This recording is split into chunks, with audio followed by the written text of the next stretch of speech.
So you have to trust that the dots will somehow connect in your future. You have to trust in something, your gut, destiny, life, karma, whatever. Because believing that the dots will connect down the road will give you the confidence to follow your heart, even when it leads you off the well-worn path. And that will make all the difference. Everyone, welcome to another episode of Connecting the Dots, where we connect you with inspiring leaders, transforming everyone in their field. And I'm so excited today because, first off, of course, I'm your host, Kay Short, and we're joined by Jess Vilella. Yes, You got it. You got it. Intelligence and leadership coach who helps founders and teams achieve remarkable breakthroughs. She's a renowned positive intelligence and leadership coach. She supports founders and teams in reaching their goals and breaking through barriers by employing a mix of supernatural and scientific techniques. Jess specializes in creating a radical self-awareness to overcome self-sabotage, enhance emotional intelligence, enabling her clients to achieve meaningful, sustainable success. Her work has been found and featured in Forbes, Thrive Global, and Yahoo Finance. And so we're just so lucky to have her on this show. I was like, I read that. I was like, excuse me, how did I even get you here in the first place? But let's go ahead and welcome Jess to the show. Thank you. I'm so excited to be here. Thanks, Kay. I'm so excited that you are here also. So as we were chatting, y'all, we were talking backstage, whether you may know it or not, but Jess and I had the opportunity to meet actually at You Belong Here. So we want to shout out Nick Rock over there in El Cajon in City Heights. And yeah, you were putting on your sales workshop. I just gave them a little background, like what was happening that day. I was holding the camera, but I'm so privileged to be able to sit at the table too. So that was really fun. Yeah. I can't remember which event it was. I can't remember if it was an empowered pricing workshop or if it was when we were actually recording some of my sales confidence content. I feel like we've been there on multiple occasions. It all blends together. So yeah, it was likely one of the workshops where I was talking a little bit about the invisible work that it takes to be a leader, a founder, an entrepreneur. Okay, let's start right there. Leader, founder, entrepreneur. I think this is what I really love about this platform, because I'm wanting to look for those leaders, founders, and right now season 1 is entrepreneurs. And I say that because I'm sure, as someone who has young ones, I'm curious, has any of your young ones said that they wanted to be influencers or anything of that sort? Or are you around people that or young people that are like, I want to be an influencer when I grow up, just out of curiosity? So I think that is sort of a trend for kids. That's like a very front of mind, obvious career path. So my younger 2 kids certainly do talk about it. My oldest is a little more of an introvert, not interested in that at all. But my younger 2, certainly it comes up in conversation when we talk about the future. Yeah. Okay. And someone who's in leadership, I'm just kind of curious, how do you maneuver through that conversation? I only say that because I know for me, my affinity is towards leaders and leadership, and I'm just like, look, young folks, yes, we have influence. Everyone has influence, but how do we also hold that conversation? Be like, if you're gonna have that influence, how can you also be a leader of this group that you're wanting, this audience that you're building? Yeah. I think at the stage that my own children are in, really it's about okay, well, what are the qualities and characteristics of cultivating leadership within ourselves everywhere we go? Right? I want them to be able to carry themselves with certain foundations, with certain characteristics, regardless of their audience, regardless of the kind of impact that they decide to have in that particular season of their life. So for me, it's about really being rooted in foundational things. And if it turns out that one day you blow up and have a social media, viral experience and massive following, fantastic. If it turns out that your influence is in a different setting, also fantastic. And either way, we got to be really rooted in what matters most, for sure. Yeah.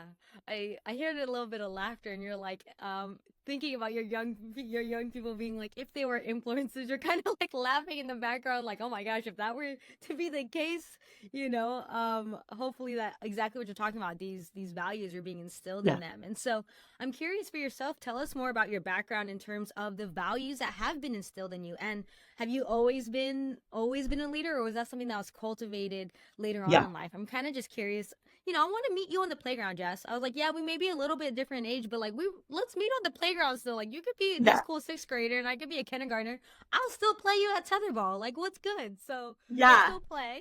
I want to know, who are you on the playground, and how did this leadership start cultivating as you developed a character? Yeah.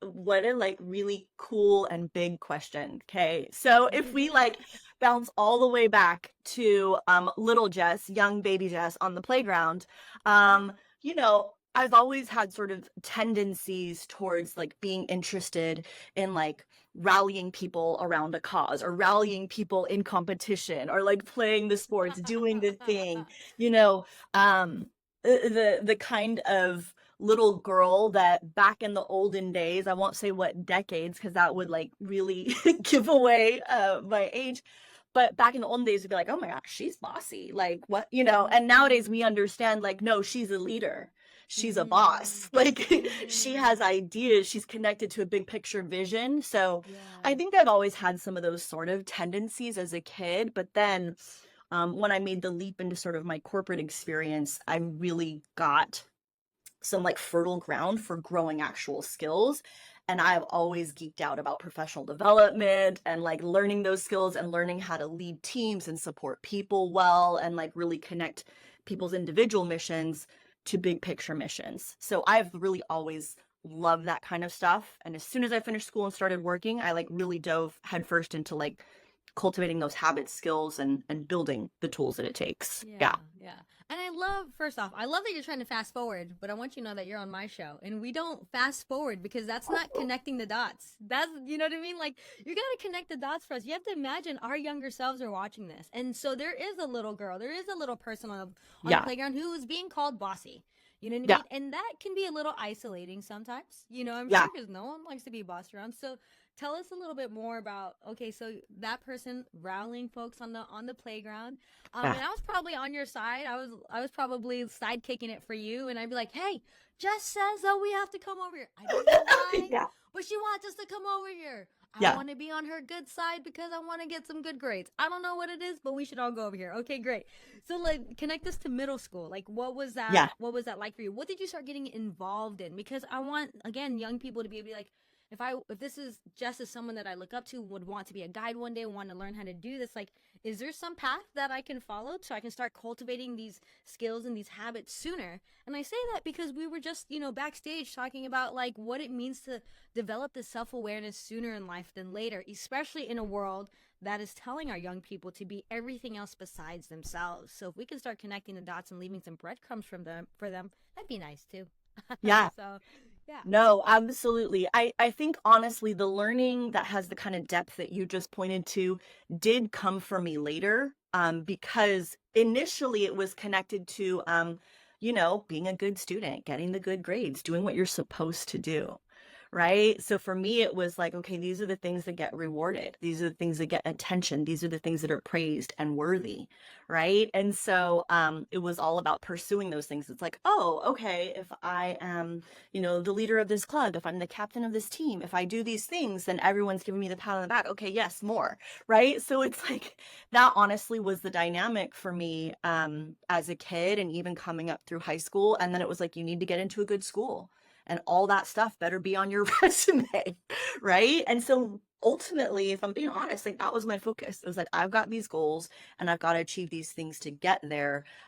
Because at that stage, my worth and my worthiness were really tied to those things in a way that they're not now, right? So, yeah.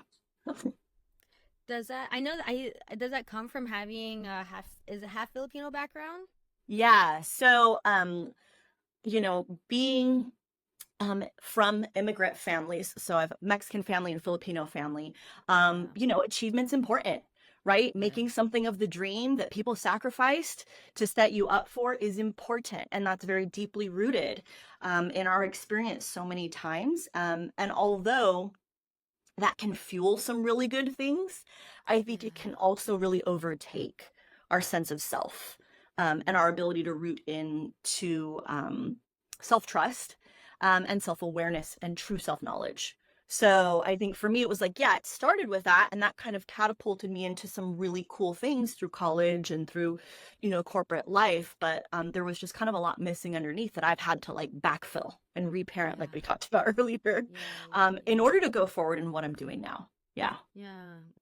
When did you start having those conversations with yourself? I say this, you know, being just a smidge younger than you. I'm just like, oh, I was like, wow, like that tension, that the holding of the being first gen, second gen, right? Of like Yeah. the sacrifice conversation, and how much of is it my job to make the most of being in the land of opportunity, things of that sort. Like I'm just Yeah. kind of looking for a little bit of guidance in this conversation, because I'm kind of in the sorts of unraveling it, as opposed to taking on so much um self-imposed pressure a little bit. Or is it self-imposed, or am I probably feeling something like, It's a I go to yes. school? Okay. Yes, and It's like, it's a yes oh, and, right? oh, perfect. What's interesting Yeah. is it's generally inherited from somewhere and then it becomes self-imposed, right? Because it's the accepted dynamic, it's the accepted pattern. And that's how our brains are designed, is to duplicate patterns that have kept us alive up until now.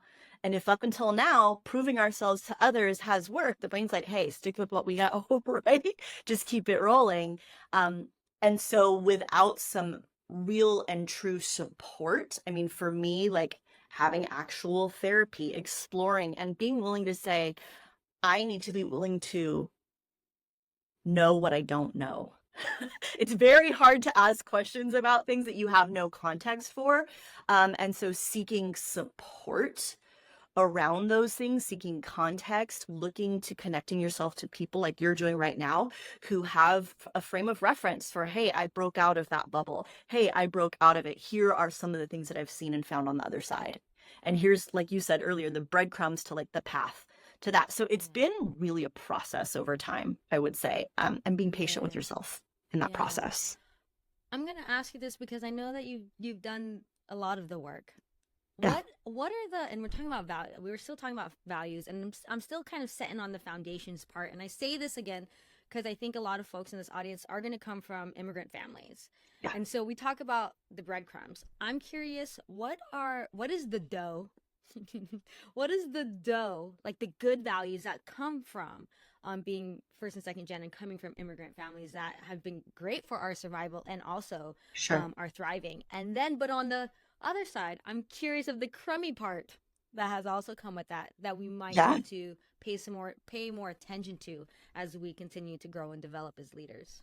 Yeah, those are really cool questions, because I think they point to some of the invisible work that matters the most. And I think in terms of gifts that we can be given is that, we have a history and an ancestry and a culture of taking leaps of faith. It's like we're jumping out and we're ready to build the thing that we haven't yet seen, and we are going to believe for it hard, right? And not only have we cultivated the habit generationally of taking leaps of faith in certain ways, but also a resilience that you can't buy. There is a resilience, at times, like to a fault, right? It can cross over, like there's a fine line with all this stuff. But if we're talking about the positives, for me it's like, okay, those leaps of faith, those like paving paths that haven't been paved yet, and the willingness to be resilient along the way, and not give up. Absolutely, those are kind of the positives. um I think in some ways, um, those same positives can flip and cross over to a sort of pressure dynamic, that isn't necessarily healthy for our minds, for our bodies, for our spirits. And there's sort of anybody who's listening right now, if you fit within this dynamic, in all likelihood, you have an inner critic voice. You have a voice that tells you that where you are right now, it's not enough. And that voice will never help you. So we think it will help us because it carries this sort of pressure that's like, go get it done, be better, do better. And at times that may have served us in the past to survive or to get out of a certain scenario. But it's not what sustains us into goodness and growth and healthy, sustainable growth in whatever transition we're moving into. Mm-hmm. So I think those are some of the key things that I've learned that I can now very clearly see around me. I think when I was in it, it's like you don't even know what voices are happening. Like, is this mean voice telling me to get up and go? Good for me? Because sometimes that pressure feels like, oh, that incentivized me. That made me do the thing. That made me get in the good school. That made me get the great job. That made me get the promotion and the skills. Um, but again, it's not sustainable. It's not True. sustainable. Right. Yeah, I Yeah. tell folks, like, oh man, I tell folks there's a roommate in your head that's living in there rent free. Rent free. and they've been there for a very long time, and you have yet to kick them out, right? And it's obviously this undergoing process, but man, this roommate is very loud. And again, just kind of the concern of folks who are growing up potentially wanting to be influencers and just having a lot of influences beyond our family, beyond our school, beyond our Absolutely. our teachers. I'm just like, you got a lot of roommates in there. Yeah. I'm imagining it's like the real world, and Romance Crowded, challenge. It's fighting, crowded. throwing stuff. It's so Absolutely. yes. Absolutely. Drama. Yeah, And yeah. here's the thing. And I think you're pointing to the fact that, and this is, that's power that we have, that if we don't take hold of it, right, there's a high cost.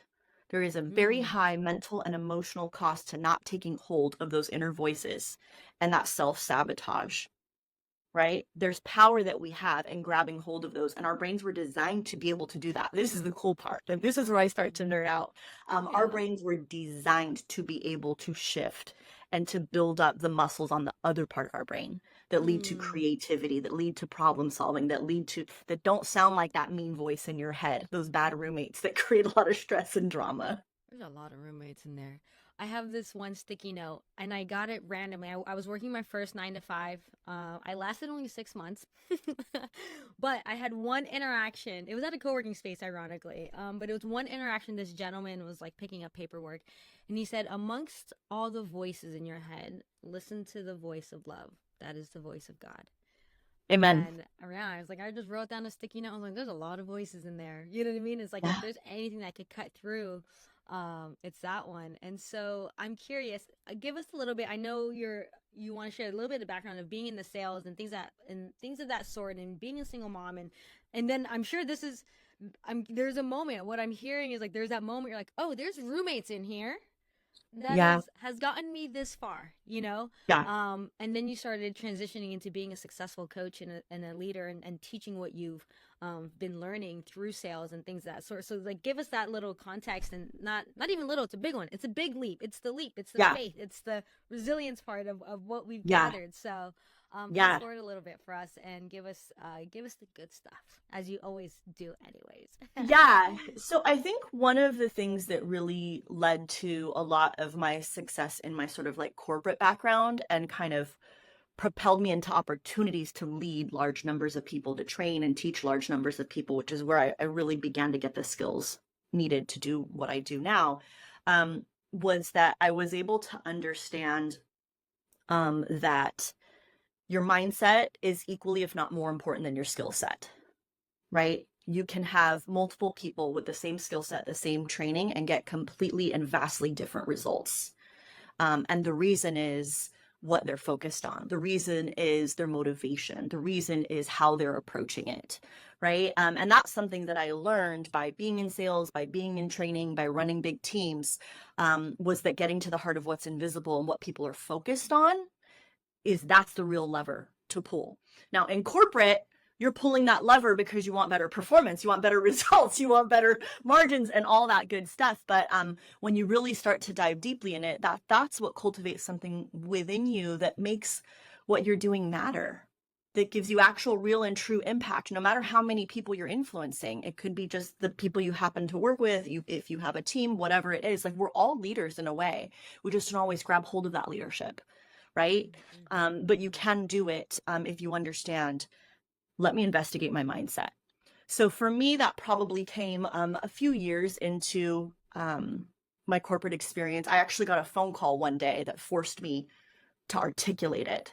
I got a phone call because this was years and years ago. I was a single mom, and I needed to, I only had like part-time hours. My oldest son was really little guy, so he was in preschool, but like I needed to make ends meet. I needed like full-time money. This is San Diego. I needed full-time money in part-time hours. So I picked up a seasonal sales job, and I was like, I have to kill it. Like, that's when you talk about pressure. It's like, if I don't kill it, if I'm not a top performer, because obviously salespeople, you don't perform well, you don't get paid well. It's that simple. So like, you need to be good, and I needed to be good fast. So I did that, but I wasn't aware of my process until I got a phone call. The VP of sales called me. I was like brand new with the company, just one of like part-time seasonal people.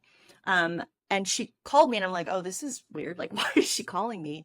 And she was literally like, yeah, I just want to call because I want to find out, like, what are you doing? Like, how are you doing this? And I was like, what are you talking about? And she's like, you're brand new and you're outperforming like all of our seasoned salespeople. I was like, first of all, I need all the bonuses. I'm a single mom. So like, I got to find a way to make this happen. Um, so she forced me in that moment to articulate what was my process. She knew what my training was because I had the same manual. I had all the same tools as everyone else, but she was asking, what's the process that's happening? Like, what's happening in your mind? She really wanted to like pick my brain and draw it out. And so that's when I began to realize, oh, what I'm doing is it's different. And that's the reason that it's getting a different result. It's giving people a different experience. And it's because I would have a process for getting myself present, being present to the person who's in front of me and making a commitment to myself that no matter what happens in our interaction, I'm going to leave them better off than when I found them. If they don't buy from me, whatever, like that's not what dictates this. So I was completely detached from the outcome and entirely committed to showing care and love to people, like love, right? That's the heart of it, and leaving them better off. And in that moment, I was like, isn't everyone doing that? Like what? I was like, clearly not, right?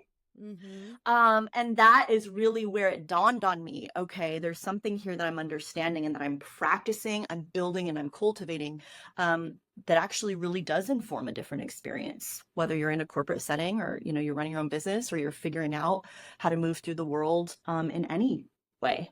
So yeah, that was the start of it. Just out of curiosity, how old were you?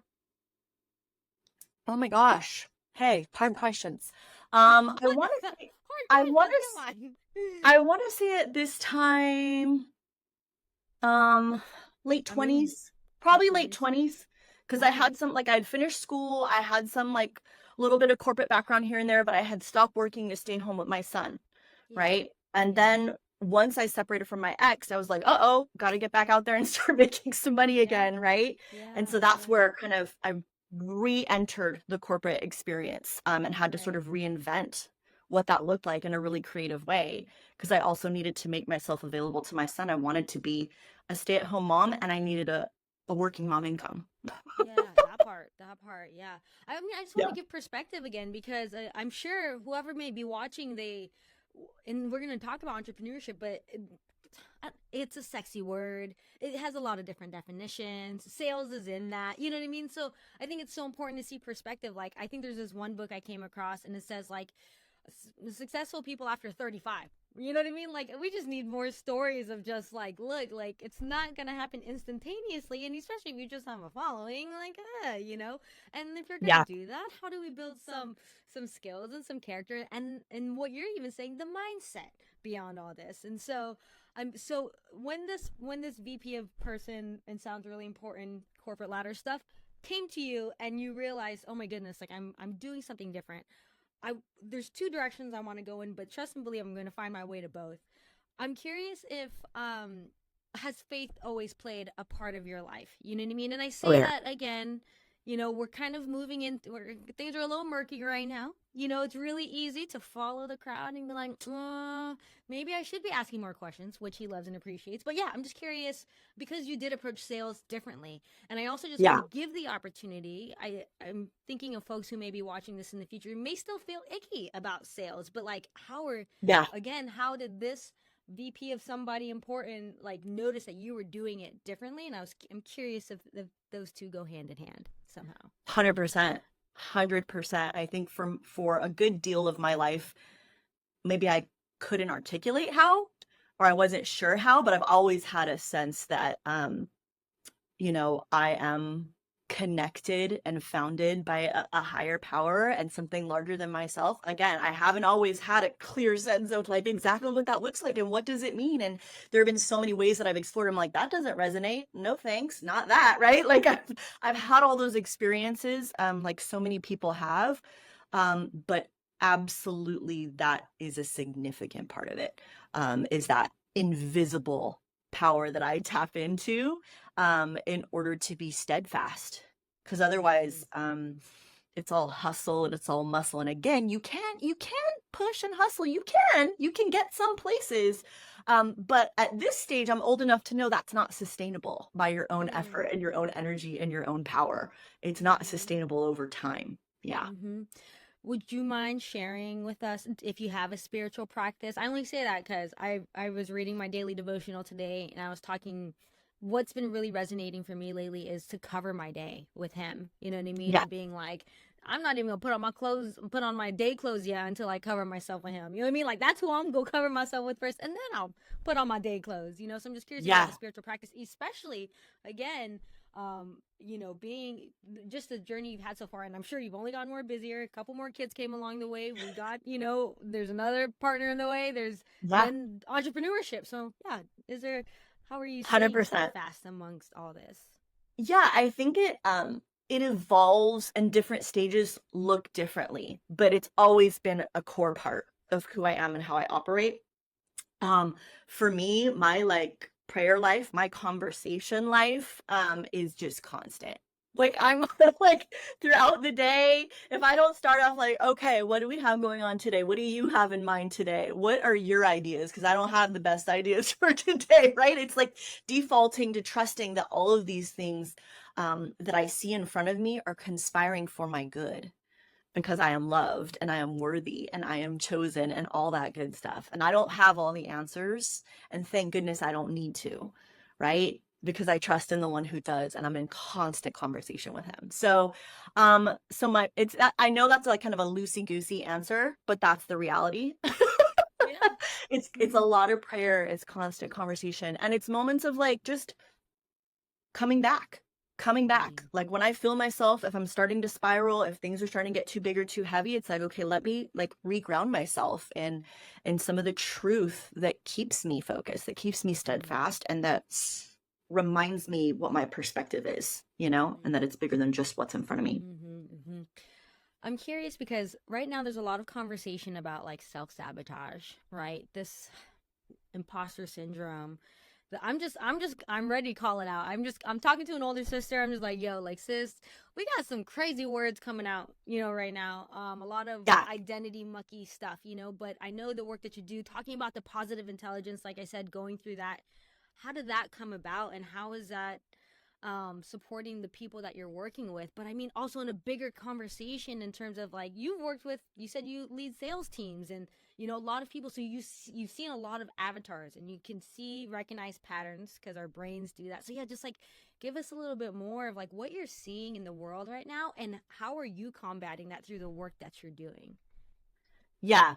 So it's multifold. And I think it's such fascinating work. Again, this is the kind of stuff I like deeply nerd out about, because when you really begin to understand how our brains were designed, you really begin to understand the power that we have that a lot of times we just haven't taken hold of yet.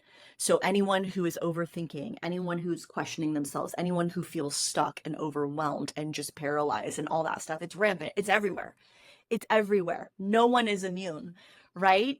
And the thing that I found is that there are really some basic and key patterns that if you're not self-aware, like you said earlier, about what your particular patterns are, what that voice is in your head that shows up to sabotage you, if you don't know what that voice sounds like, you can't call it out, you can't disarm it. Now, here's the cool thing. Is that sometimes we do know that voice. Sometimes it's like, oh, I know what that voice sounds like. It's like, oh, you're behind. Oh, hurry up. What's your problem? Get it together. Right. All that kind of stuff.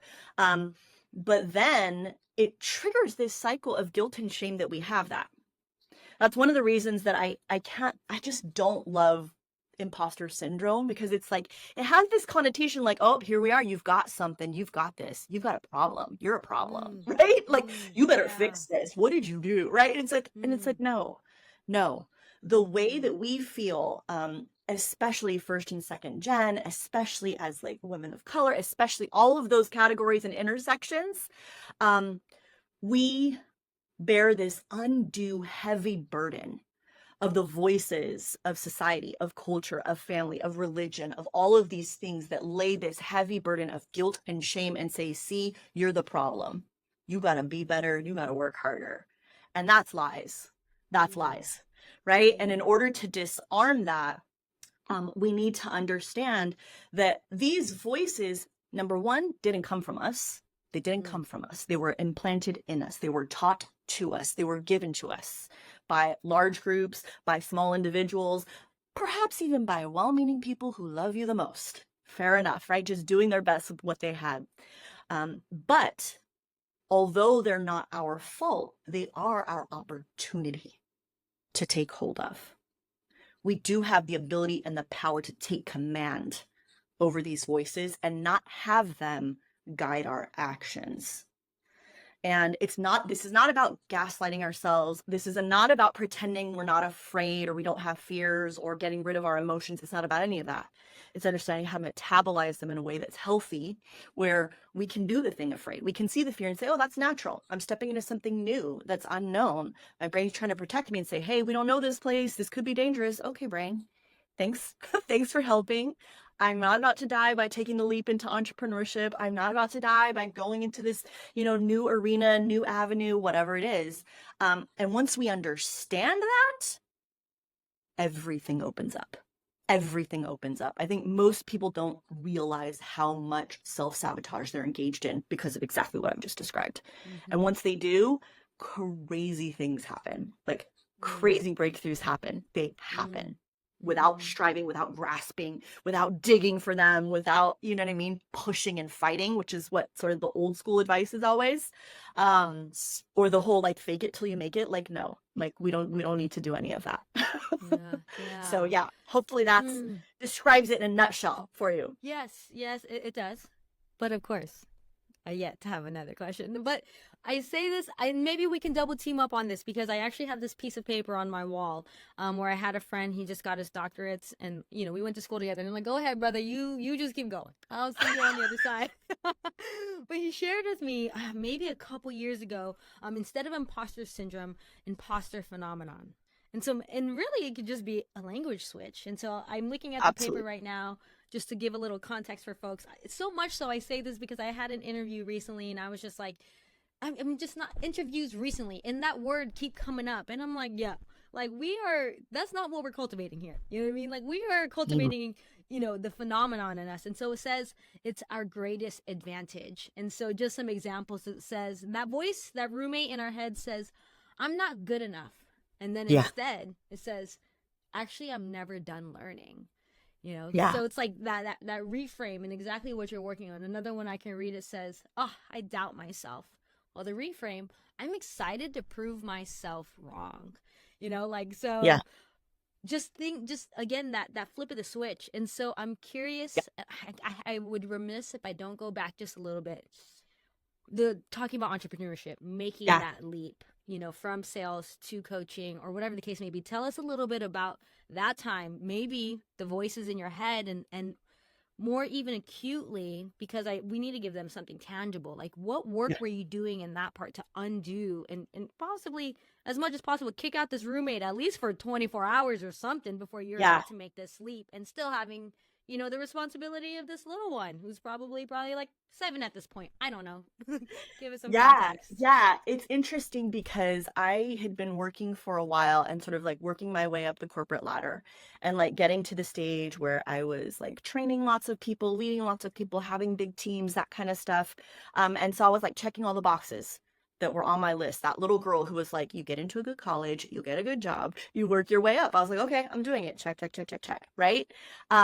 But as my family was growing and as my career was growing, like a lot of people, I was starting to feel like, oh, this is like I'm reaching a tipping point where this is not like, what does this look like? What kind of life is this? Right. And I can remember I had just had my third son at this point. So, and I was working and running meetings like all day, like 10 hours of meetings every single day. But I was like killing it and doing really well and like thriving and making good money and all this good stuff. And then I got a phone call, another like fateful phone call, where it was like, hey, your name came up for this like potential like promotion. And it was like, oh, this is the thing. This is it. This is what you've been working for. this is the thing that all those years ago when you were like, oh, finding a way to get into Berkeley, finding a way to get a job at a great company, finding a way, like, this is the payoff. This is the payoff on paper. It was that kind of a job conversation, right? But because, again, like you asked earlier, I've always been rooted in my faith. I was like, let me take a moment to like really, let me really like counsel with like what this means. Let me not just leap forward because it's good on paper and it's the obvious thing, right? Let me stop and prayerfully consider. And because I knew what it would take to be in that position, I could also play it out in my mind and say, like, this is not it. This is not only no longer the dream, I don't know if this ever was my dream. This is the dream of the people who had expectations of me that I just received and then have been living out. And I was like, dang, what do I do with that? Right? So I had that sort of like fork in the road moment. I wish I could say I had this master plan and I was like so thoughtful and intentional about taking the leap into entrepreneurship. This question forced me, forced me to a fork in the road. And I was like, am I going to keep going on this path? And when I knew in my heart, and I knew, like, again, all the invisible stuff was telling me, like, this is not it. This is not it. You know, your kids are little. They're going to be growing up and like they're going to be out at the beach. They're going to be doing stuff. They're with a nanny and you're here in meetings, like sitting in front of your computer all day. You're missing it. Right. And like that's, you know, the dynamic, just I knew it wasn't the right fit for me and my family. So that me saying, you know what, that's not something I would consider, really was what became me saying yes to me. And in that moment, I was like, hey, I must know some things that are valuable if they keep throwing more money at me and they keep wanting to like promote me and they keep giving me all these like really cool opportunities. Some of what I have here might be valuable to other people too. So like, let's see what happens if I just start saying like, oh, I'm taking clients now. I'm going to start like using what I know and I'm going to start coaching. And it was very loose. Again, I wish I could say that I like to have this great plan. I was super strategic and I had like thought it out for years. I really hadn't. It was more what I was saying no to than what I was saying yes to in that particular moment. And I think I also had some, you know, naivete and just didn't know like what it would take to build, you know, and start a business. So, you know, you learn a lot along the way for sure. Yeah. Yeah, I love that. And it sounded, I mean, giving a little bit of context, how old were you again? And then did you start with the selling part? Like, was that more Yes. of the So for me, it was side? most obvious because I was like deeply entrenched in teaching sales. So all that stuff was like super fresh in my mind, like so obvious. Like I have it all. I can talk about it for days, right? Like I do Yeah. it for free. So it's like, why not? Like, let's see what Yeah. people will pay for Yeah. this. Yeah. And Yeah. also, I could see around me that a lot of people had problems with their selling and problems with their sales and really Mm-hmm. felt like so stuck in that like Mm-hmm. imposter syndrome that you were talking about and just didn't have the Yeah. confidence to do the thing that really they were designed to do because of those skill issues. So in that stage, oh my gosh, so I've been doing this on my own. I think my last corporate contact I took was like 2018. So yeah, it's been a little while. It's been a little while. Yeah.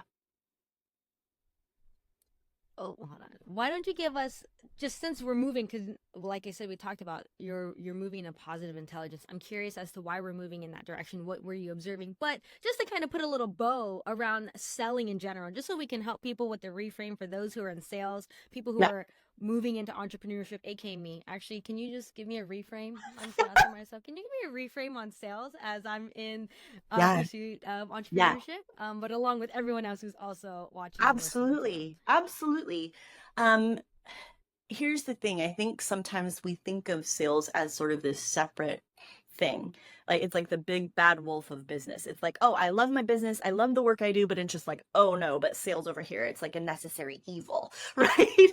And I think it's so important. Anyone you know who's good at selling, um, the important thing about it is that they understand that that's a part of their mission and that that is actually serving people well, right? We're here to show up and serve people in whatever facet we do, whatever way we have impact on people, whatever your offer is, whatever your service or product is. And if we align our mind and align the strategies that we employ to that mission, right, then it just becomes one natural piece of the puzzle. It doesn't become like, uh-oh, I got to go over here and do some sales now, right? Like, I think what people don't understand is you're actually always selling. You just are sometimes unaware that that's what you're doing, right? And you are sometimes not tapped into the power that you have in communicating the kind of impact that matters to you in the world, you know? And if you root yourself in that, then everything else follows. I would also say there is no substitute for repetition and practice. Selling is a skill. Selling is a skill. And like every other skill, right? It requires repetition and practice, and you find your way if you do it. It's that simple. It's Yeah, that simple. yeah. Anybody who's mastered it, you'll find plenty of people who will tell you, oh, I hated selling. I was scared. I would throw up. I would what? Like, I come across people who like start off like that all the time and land at a place where now it's just very natural to them. It's just a thing they do. They don't think about it anymore. I love that. So again, transitioning. Thank you for that. Yeah. It's not something I'm going to do on the side. It's all a part of it. I'm always selling. It's integrated into your impact and your mission. Yeah. It's how you serve the world, right? If people can't access those good things that you offer, then that directly impacts how much you impact the world around you. So what happened for you that you wanted to switch to positive intelligence? Like what was the shift in that Yeah. moment? So Tell this us is more about actually, that. it's really fascinating because, um, like I was mentioning earlier, it was just sort of really natural. And it wasn't my intention to make it a core part of my offer. But once I started to dive into learning, I was invited into a cohort for coaches, um, to learn how to employ positive intelligence methodology. And it's like rooted in neuroscience. And like I told you before, like I nerd out about that stuff. I love to learn like how does the brain work? How does the brain change? How does the brain grow? What's possible within the brain, right? And so I was invited into a cohort for coaches, to learn how to employ that method. And I was like, okay, this is cool. I'll add this as like something I do with my clients, because doing that kind of invisible work, that mindset work, it's already at the heart of what I do, right? And positive psychology and neuroscience are really woven together in positive intelligence. So I was like, oh, natural. Yeah, I'll do this. It'll like bolster how I work with clients. When I joined that cohort and I went through the program myself to learn how to employ it, it honestly really shifted things for me. It created breakthroughs for me, not just in my business, not just in my offers, not just in how I support clients, but also like my life, how I run my life and how I interact in my relationships, the level of freedom and space that I have, like mentally and emotionally. It just clicked so much together. And I'm a person who's invested in like a lot of therapy over the years, and this just felt like, whoa, this clicked things together. This really gave me a lot of freedom from things that I didn't even realize were holding me back, even after having done a lot of the work over many years. So when I experienced that, I was like, okay, this is more than just like, oh, this cool thing that I'm also bringing to my clients. Like, this is a really a reset for understanding our like mental operating system.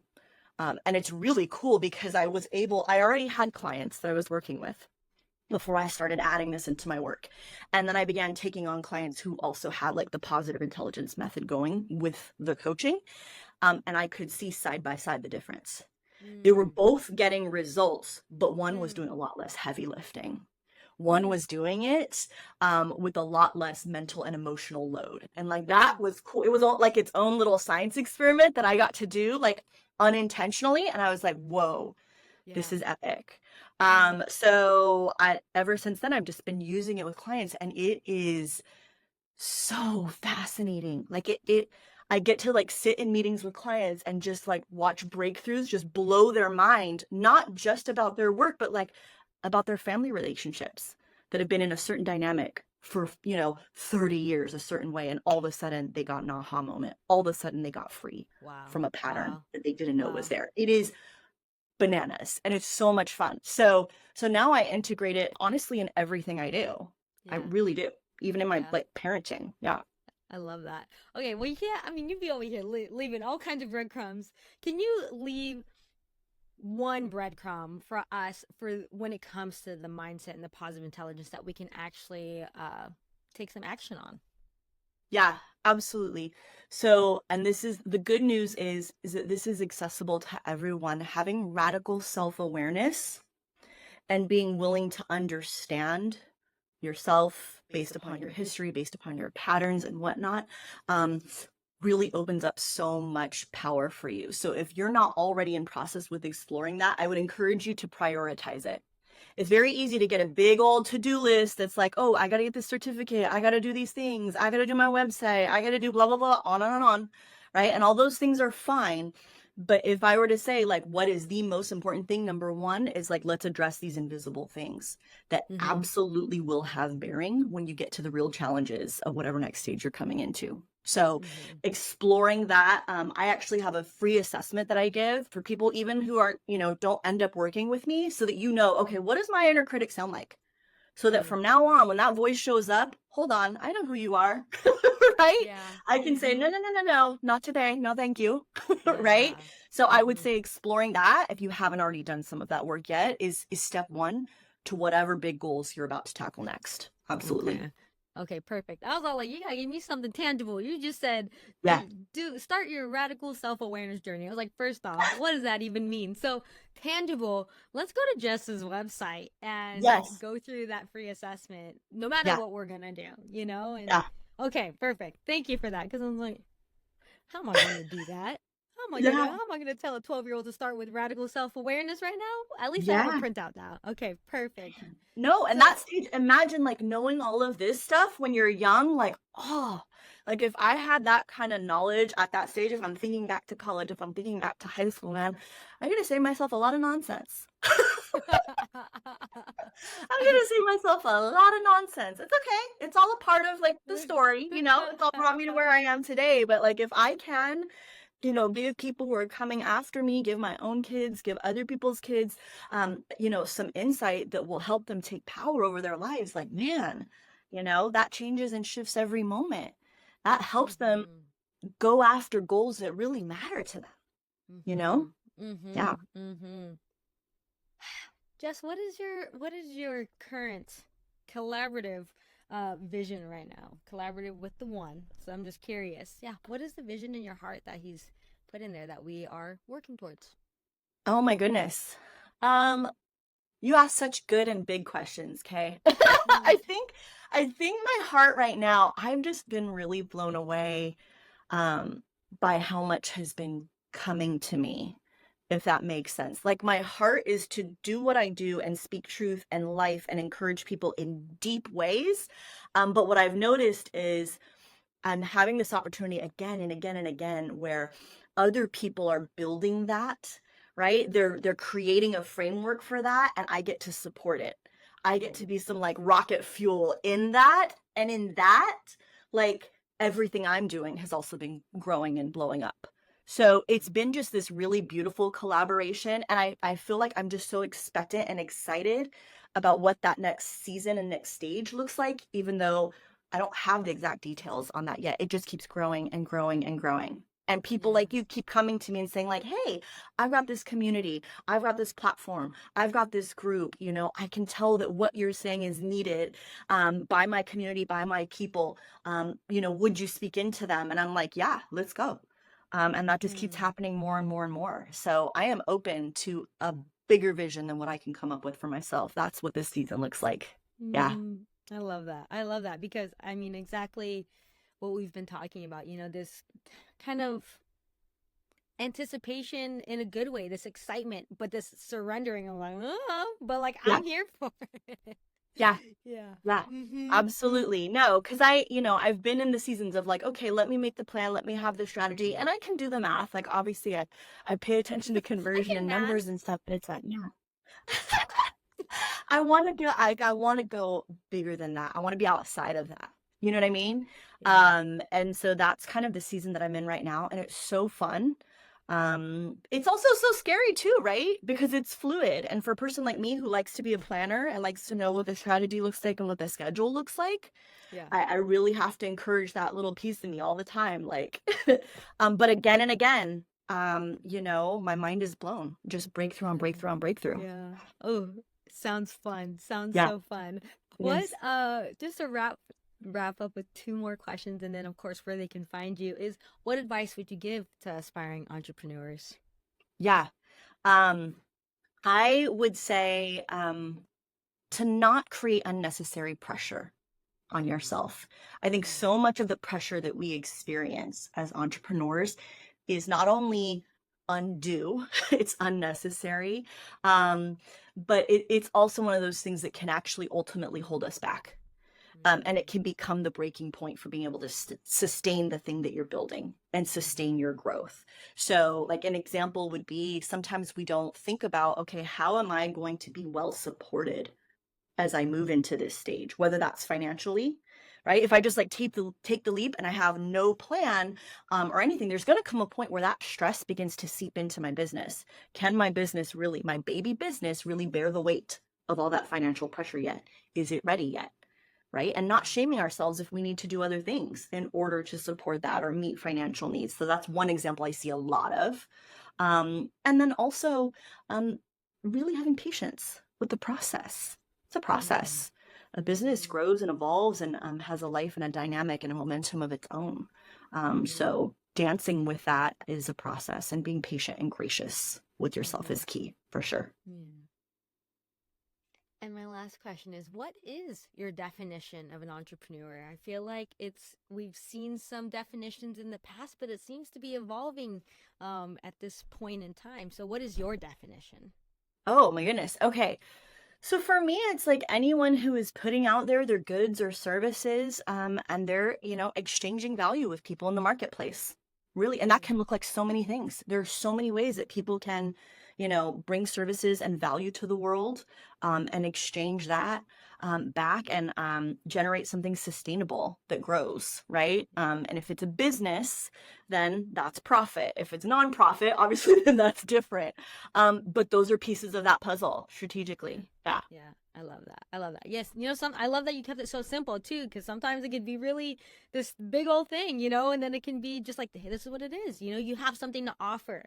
Yeah. You have something to be of service to others, and so it's an exchange in what it means to be human today with the type of currency and things that we do.